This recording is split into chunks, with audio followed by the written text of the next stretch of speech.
Hello everyone, welcome back. It's time for another Captain's Log. I, as always, am Captain Foley, and today we got something a little bit special, and I'm kind of excited about it.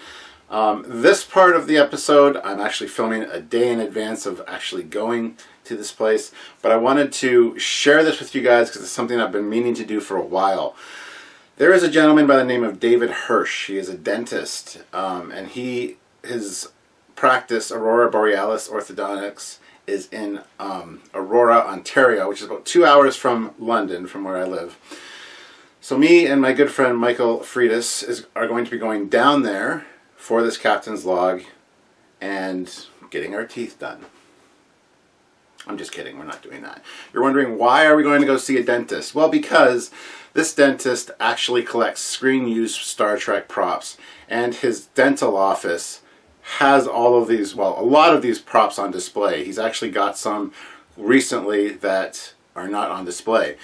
So we're going to go down there, talk to him, look at the collection, see some screen-used Star Trek props, and just kind of see what he has. I think it'll be a fun little Captain's Log, something to kind of distract me from the perils of dealing with this flood that we've had in the basement, which is being fixed, by the way. The repairs start next week. I'm filming this right now on Wednesday, which is the 20th of October. So on the Monday is when the repairs start. So we're going to be getting back to normal in the house very soon, and then you'll get more Captain's Logs and stuff as things come together and I can clear out the ready room and things like that. So, but anyway, yes, today we're going to be looking at screen-used Star Trek props. So I'm super excited. Hopefully you guys are as well. Hopefully you'll see some really cool things. I don't know what exactly to expect or what he has in store for us, but I do know from little news articles and just talking to him in general that he's got some really great stuff, including like a huge Negvar, a screen-used Negvar, which is hanging up in his office. So really excited for this. He actually is friends with Doug Drexler and Michael Okuda. So I hope Doug and Michael see this at some point.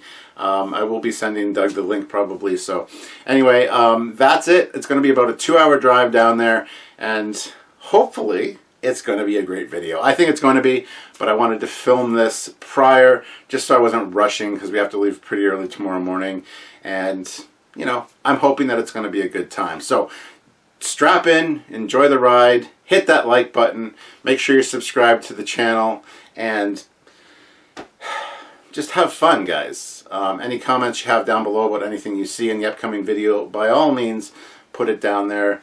I'm just excited to hear what you guys have to say. This is something that I've been meaning to do for a while, and I just kept forgetting about it or putting it off. And now I'm thinking I might as well get it done. I actually arranged this prior to the flood, so it's not the flood isn't the impetus for this, but it is a nice distraction to get away and kind of get out of the clutter that is now my house with everything moved around. So anyway, guys, let's get into it. Engage. Well, guys, it's too early for me o'clock. It's still dark outside, and getting ready to go pick up Michael.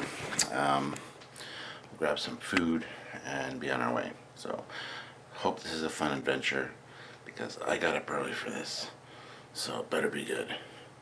You guys can watch this whenever, but I unfortunately have to do this thing. So here we go, guys.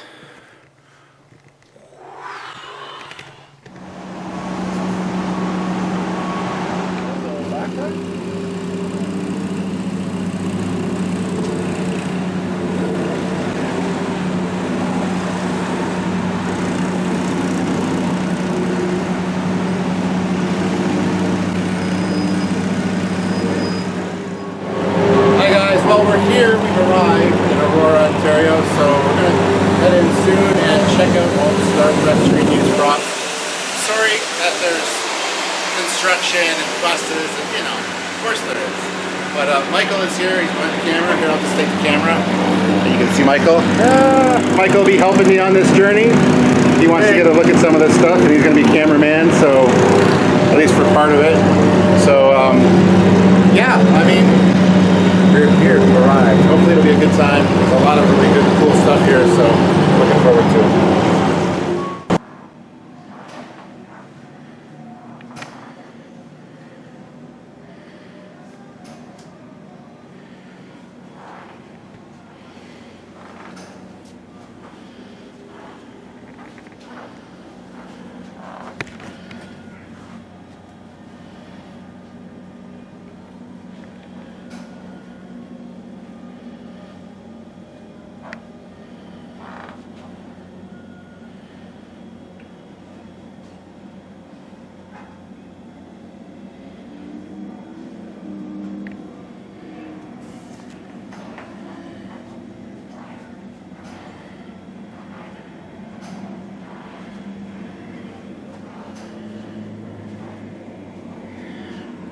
green used tribbles from DS9. Dr. Fox.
There's a case in here.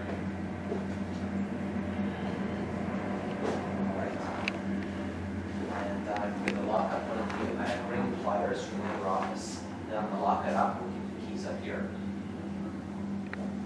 Hi, how are you? I'm Dr. David Hirsch, and welcome to the world's only Star Trek themed orthodontic office with all of the actual props from all of the motion pictures and television shows. Awesome. Great to have you here. Yeah, thank you for having us. Pleasure. All right. So, where would you like to start? So, Wherever you'd like. so as you come in, the wall is adorned with a really nice set piece from Discovery that was featured in the shuttle bay area. Nice. Nice. So I thought that was a perfect place Yeah. for that piece. About how many props do you have generally? Like, how many do you have? To answer that correctly, the answer would be I don't know. I'm guessing thousands. How'd you get started doing that? Like, what was your first piece? The first piece, I'll show you the first piece in one of the rooms actually. Awesome. And collecting is very much akin to having a disease without a cure. Yes. So, and started with one prop at the 2007 Christie's auction, and then Paramount started selling everything off on eBay, and then it's yes. unabated since then. So this is the waiting area. Yeah. We actually have backlit panels from the Hubble telescope. These ones? Yes, and another cool one. So Those are cool. these are actual views. Klingon, nice. So there is of course, a mek'leth that Worf would use, and that was seen in First Contact. And that over there is the one-of-one prototype sort of Kalis that was presented to the producers of Deep Space Nine, of course, and then they refined the ideas, but there's only one like that in the world. And if you look at the detail in the aluminum, it's like really stunning. Yeah, it's Pretty amazing, no? it's almost like a Damascus blade look, but Yes. etched in. Yeah. That's awesome. I love the weathering on the mek'leth too. Yeah, nice, no? Yeah. Piece of rubber, but Damn. That looks was like good. hardened Klingon steel. Yeah. So everything on the walls, every adornment is actually a prop or featured in one of the motion pictures. This would be, these were one of the banners featured in J.J. Abrams' 2009 film, Okay. Star Trek, of course, and they were the Starfleet banners that you see. We sort of screen match them, not specifically, but exactly where they are. This is a Federation fridge. No, that's a joke. No. This is Best Buy. So this showcase here, of course, these would be from Dr. Phlox's medbay, working medical device from Deep Space Nine. These were featured, I believe, on Enterprise. These are from Dr. Phlox's medbay, and these are Dr. Bashir's medbay. Nice. Tribbles from Trials and Tribulations, of course.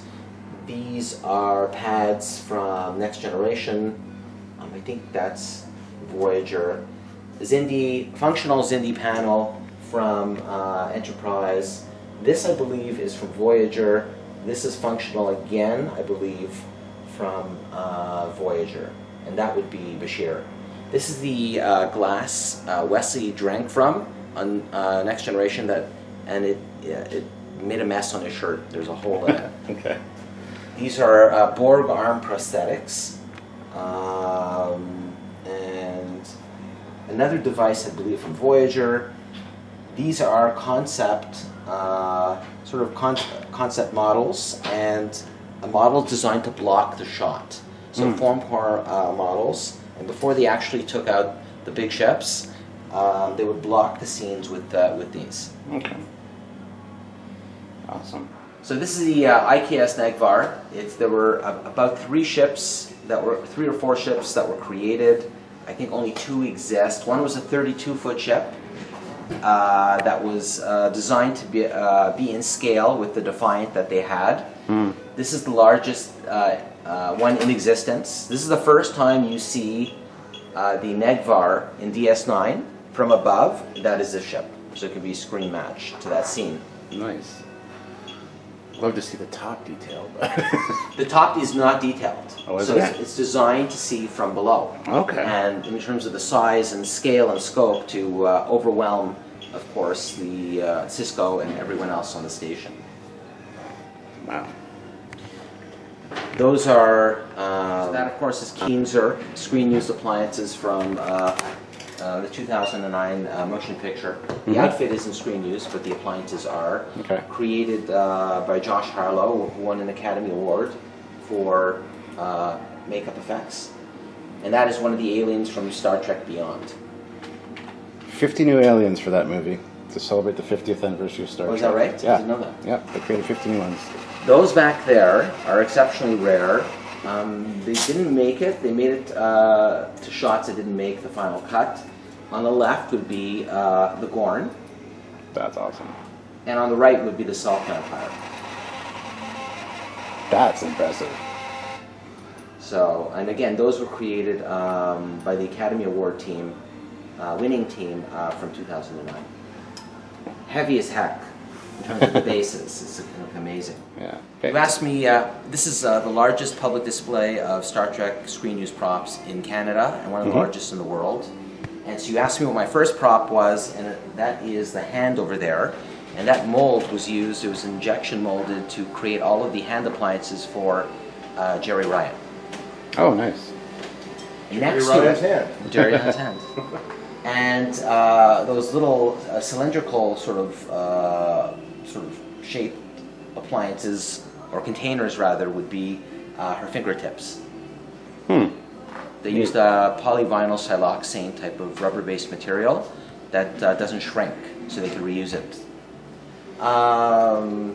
Those would be concept clay busts on the bottom for Star Trek, the creatures in Star Trek Beyond, created by the brilliant Don Lanning. The middle feature, the middle sort of prop, if you will, although it's not a prop, would be Brent Spiner's or Data's life cast. And that's from the collection of Doug Drexler, who's the nicest guy in Star Trek, by the way. He is. He'll be watching this. Oh, we love Doug Say hi to Drexler. Doug. Hello, sir. Thank you. And over there is, on the right, would be Worf's wig. And the silicone sort of stand for it. Okay. On top would be cybernetic teeth. I'm not sure, or android teeth, maybe out of Dr. Sung's lab. There is a sort of an iPad, rather a laptop, if you will, a Star Trek laptop from DS9, and it was screen matched to get the episode. Behind here is the Astrometrics lab from Voyager. That's the concept, and it actually opens up. It's beautiful but fragile. That's awesome. This painting over here is by one of the greatest Star Trek painters. It's the last time he painted a Star Trek painting, and of course that's the brilliant John Eaves. Yes. And who was also an incredibly nice man and a gentleman. and who will also be watching this. We love Mr. Eves. We do. And Mr. Drexler. Who do you love more? Ooh, don't answer that. Equally.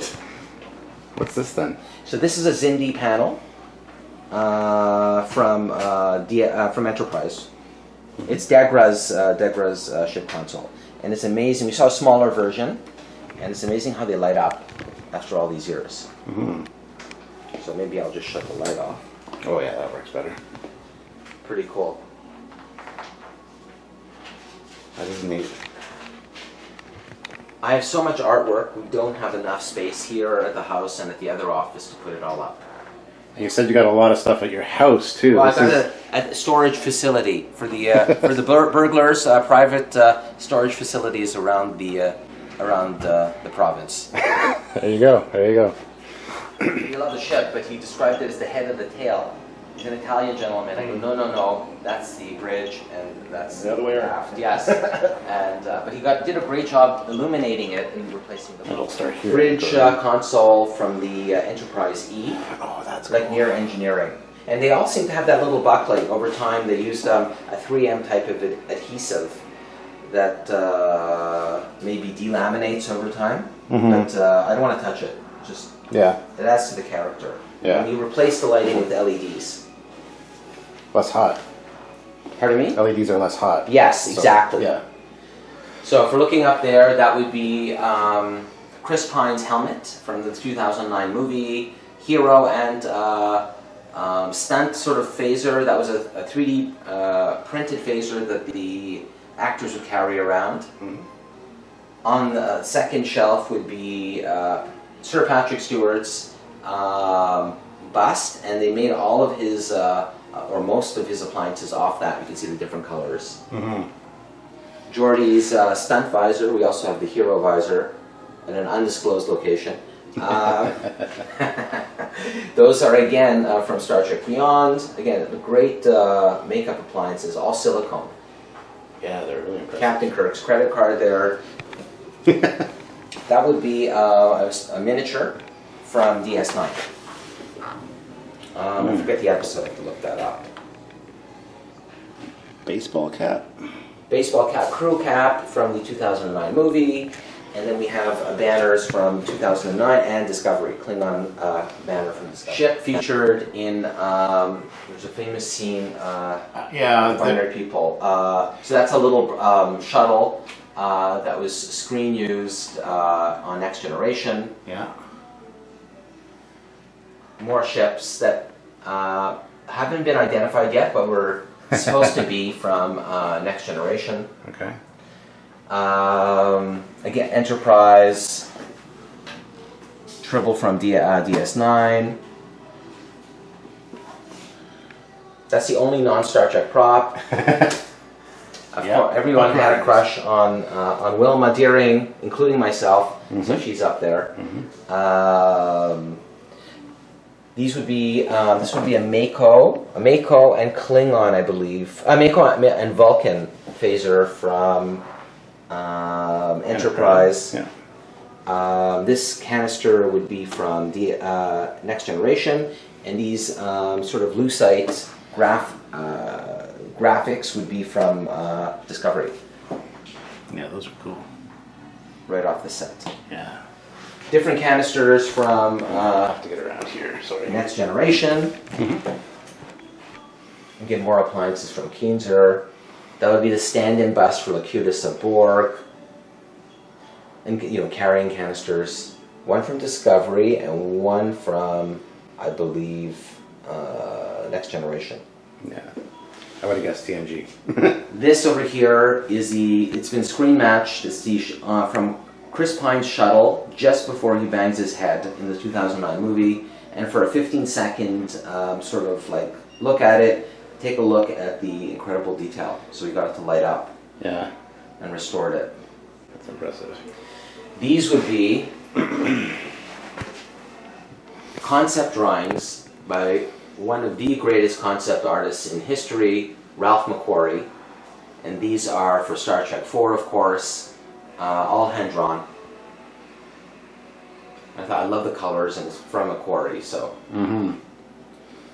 These over here are the Vulcan High Council chairs Oh, used in the 2009 movie when they were going to accept Spock into the Academy, and they insulted his mother, and he joined Starfleet. yes. So even the chairs are from, be careful, are screen used. Yep. These are concept drawings for the motion picture.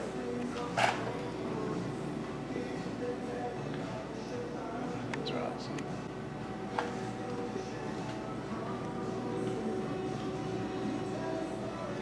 Nice. All right. So this would be the gaming area, which is shut down because of COVID, and up there would be a prototype for a TNG episode. The name eludes me now, of course, where the entire planet's surface is destroyed by these probes. Probably come to your head first before mine. I thought it was cool. Someone doesn't cooperate, we turn the probe on. Backlit panels from the Hubble telescope. Quite an open concept dentist's office. Orthodontic offices are usually open concept, but we do have isolation areas that conform to COVID. It's really cool. I like the layout. So this chair was really that chair, and then they repurposed it for Voyager for the episode where they tortured Tuvok, poor Tuvok. And we actually got the chair to light up. Yeah, that's cool. And there's a Klingon bridge chair from Next Generation.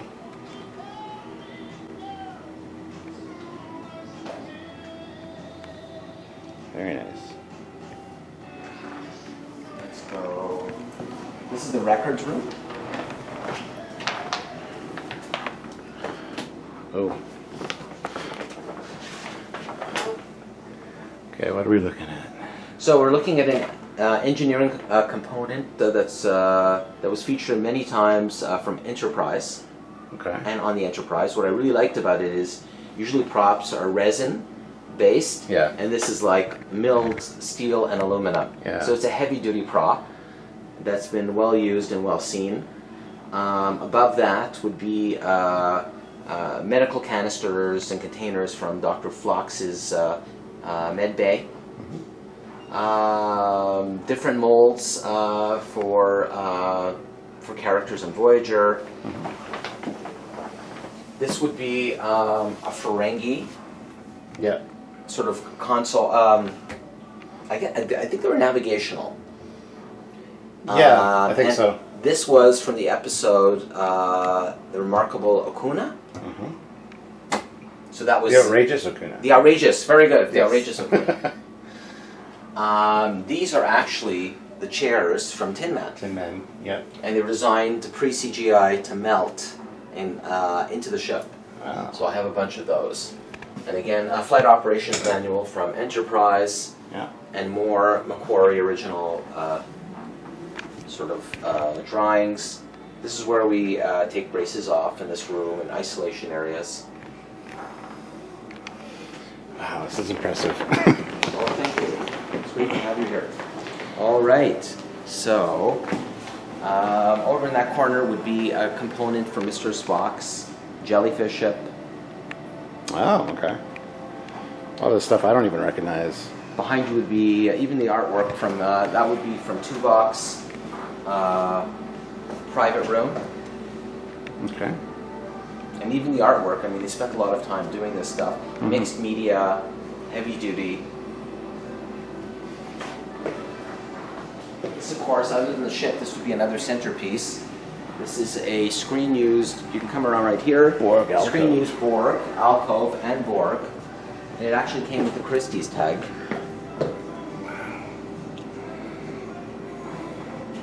It survived quite well, even though it's foam latex. Is this one first contact though? This is first contact. Yeah, it doesn't look TNG. No, I would say it's first contact. Yeah. And then this over here would be Borg interface from Voyager. And we rebuilt the base and illuminated it with LED.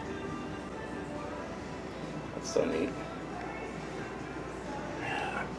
It's it's amazing how it survived. Like it really photographs well, Yeah. even though it's plywood and other non-sturdy sort of materials. Yeah, absolutely. So this would be the patient brushing area, Mm-hmm. and this would be the beam where Chris Pine banged his head. This is another banner from the 2009 movie. Mm-hmm. This is a Starfleet. We sort of screen matched it to Discovery. Starfleet sort of headquarters. This would be, I was offered the full sheet. I wish I bought it. The Starfield is seen off 10 forward. That's cool. I was offered like the whole, like, I think it was 30 feet. I should have bought it. Here's some carpeting from the bridge of Voyager. Once they're all framed up, they look nice. Yeah, yeah. Behind you, we're going to have a screen used, and it could be screen matched.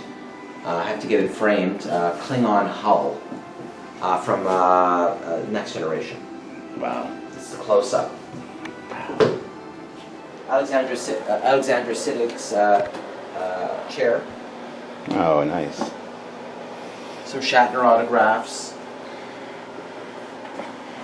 So all of this stuff bleeds. Since I don't have full say at what goes on at the house. Mm-hmm. My office, I'll decorate the way I want. Exactly, yeah. So and they're a rare autograph of the five actors: Yeah. Nimoy, Collins, Shatner, DeForest Kelley, and Persis Kambata. Yes, that's it.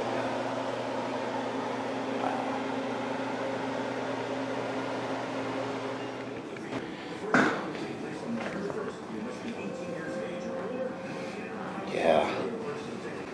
Stuart, you want a picture of you in the command chair? Absolutely. All right, so I know I've kind of already asked this, but tell us a little bit your journey with Star Trek and how long you've been a fan and just where you started collecting. So, as I think with everyone, I became a fan the first time I saw Star Trek on television, and an incredible vision where all races, creeds, and cultures are equal. A very positive vision of the future, where diseases can be cured, and where there really isn't that much war, although there were cool phaser fights and etc. So that vision, the coolness of the show, the uniqueness, attracted me initially, and of course each of the characters had a great deal of depth. Captain Kirk, Mr. Spock, Bones, and Dr. McCoy, and so they became part of my family over the years. What's your favorite series then out of all? I know it's hard to pick. It's like picking a favorite It's hard kid. to pick. It's like trying to pick a favorite child, but I would go with the original series, and then Next Generation, and then other series thereafter. I know this is a basic question. We'll get into stuff with the props in a second, but favorite character you have to pick? It's a toss-up, but I would say Captain Kirk on a Monday and maybe Mr. Spock on a Tuesday. Yeah. But, it's a hard call there. Changes depending on the situation. All right. So as far as props go, I mean, when did you start collecting, and what made you want to start collecting? So in about 2007, the collecting gene runs in my family. Unfortunately, it's a rather it's an incurable illness. And in 2007, Christie's had their famous auction where they were selling about 1,000 lots. And so I picked up some props there. I mean, it was incredible. Love these shows, and all of a sudden you can actually own a piece of these shows. And then, much to our surprise, there were thousands and thousands of props in Paramount's warehouses that they were liquidating. Mm-hmm. And every week, on a Friday, as fate would have it, the auctions would end with hundreds of pieces. And not good for my marriage, but it was it was certainly great for my collection. Mm-hmm. And I picked up some really unique things that I never thought I would have. So it started off with one type of prop, and then it you start collecting one thing, and then it sort of explodes into other things, pre-production, post-production, and concept drawings, and then starting to get into the uniforms, and then the ships, which are very rare and hard to come by. And then I ended up amassing a large collection, hoping to display it at my offices. And then about 10 years ago, this building in Aurora came up for sale, and it was a perfect location to house a lot of these movie props and share them with my patients and the world, so to speak. Mm-hmm. Now you said you got a lot of cool stuff at home too. Well, nothing at home. Okay. In storage facilities. So, and then what we do is we rotate those props through the office. Gotcha. My wife won't let me have anything at the house. Oh. So, because she's like the Queen Borg, and as a drone, and I mean that in only a great way, in the best of ways. Me being a drone, you have to listen to the Queen. Mm-hmm. So that's good advice. So I wish I would take it. what are some of the other cool pieces you have that aren't here right now? Oh, in the storage facilities? Yes, yeah. I would say some original series props, handheld weapons, bridge chairs, some outfits like from Space Seed, things of that nature. Riker's command console from the Enterprise E. There's only even in a building this size, there's only so much space. Yeah. So that's why we rotate things through. Yeah. You don't have the manual steering column from Insurrection, do you? No, I don't have that. But I was actually offered, because I didn't know that I would have this space. So I was offered through Paramount one of the shuttle pod nacelles from the 2009 movie. I think it was 30 feet. And I said, what am I going to do with that? And I was offered as well the red matter chamber. And that would have looked actually cool right in the center. That would have looked very cool. I was just thinking that. But if I got upset, I could have created a black hole inadvertently. So, I mean, yeah, it wouldn't have been good. So, yeah, perhaps that's for the better. So what would be you're picking a favorite kid, your favorite prop? So my favorite, I would say one of my favorite props would be the Data head, because you asked what one of my favorite characters is. Mm-hmm. So that would be Spock or Captain Kirk, but also Data. Data, in essence, is a Pinocchio-like character, but he's almost in his innocence and his constant attempts at becoming human. But he's also like almost a Mr. Spock. I mean, logical. He could do feats that the rest of us can't. And so in the episode Phantasms, they had his head was severed in a dream. He was in parts. And I have the screen-used head. It's screen-matched. And it's fantastic because it's Brent Spiner during, sort of the penultimate years of Next Generation. Yeah. So I had that restored by and I'll drop his name here, the brilliant and incredibly nice Tom Spina, who we all love. And so that's I would say one of my favorite props from Trek. The bridge chairs, because, I mean, it's cool to sit, one of the chairs that one of the stars sat in. So I love that. Have any captain's chairs? I don't have any captain's chairs.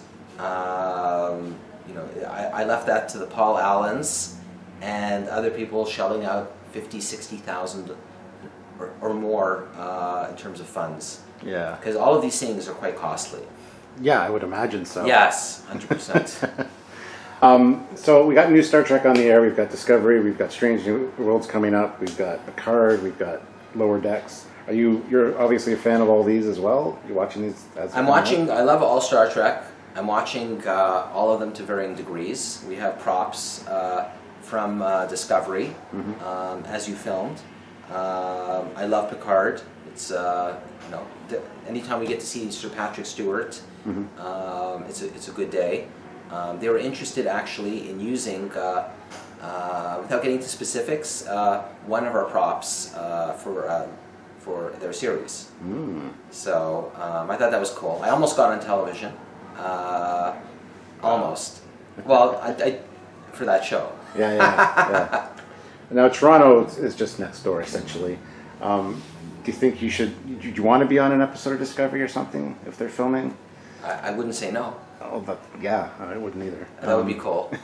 So when you're watching New Trek, is there things in the background, props that you're like, if that goes up for sale, I'd be interested in that? Are you kind of scanning? Well, it's interesting because the prop store just had, again, Paramount continuing its trends, it sells off its assets.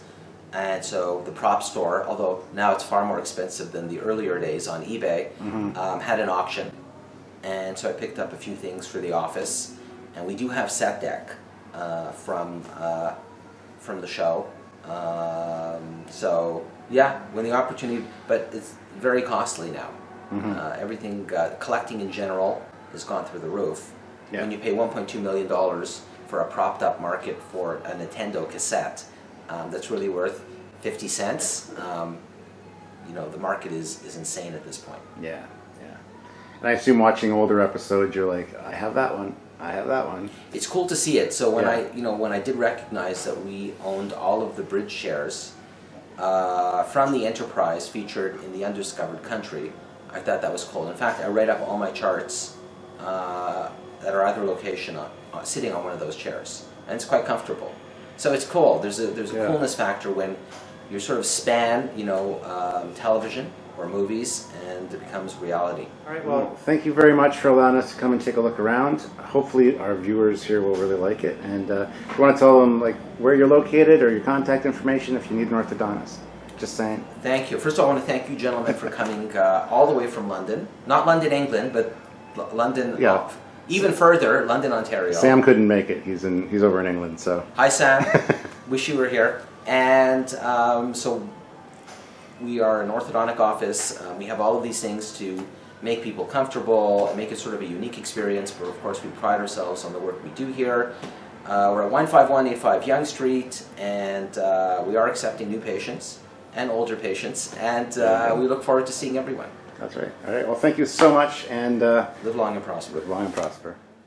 Well, guys, there you have it. Some really fantastic Star Trek screen-used props.